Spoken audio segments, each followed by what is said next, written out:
c'est un vrai risque qu'on a en effet, que la recherche de souveraineté à l'échelon national d'ailleurs ou à l'échelon européen en matière financière, comme en d'autres matières, mais singulièrement en matière financière, amène à une forme de protectionnisme avec le risque de fragmenter un certain nombre de marchés qui sont par nature des marchés internationaux et mondiaux.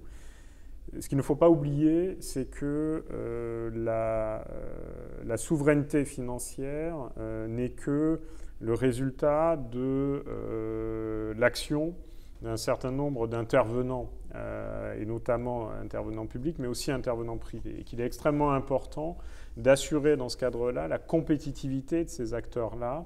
Et le risque, c'est d'avoir des politiques qui ignorent précisément ce besoin de compétitivité. Or, verser vers le protectionnisme, créer trop de fragmentation, se ferait de manière assez évidente au détriment des acteurs financiers européens privés, et donc au final serait complètement contre-productif en réalité du point de vue de la souveraineté financière européenne. C'est aussi votre avis ou pas, Jacques de Oui, Larosière? c'est tout à fait mon avis, et je pense que c'est un point essentiel. Parce que lorsque vous réunissez les Européens dans la Commission ou le Conseil, qu'est-ce qui sort en général? Plus de réglementation, pas plus d'ouverture des fenêtres sur l'extérieur.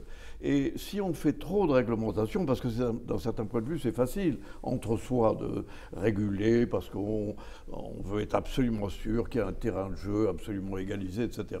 Mais le danger, c'est le protectionnisme. Et c'est qu'on érige autour de l'Europe des frontières. Et à ce moment-là, on est moins dans le jeu international. Donc je suis tout à fait d'accord. Oui.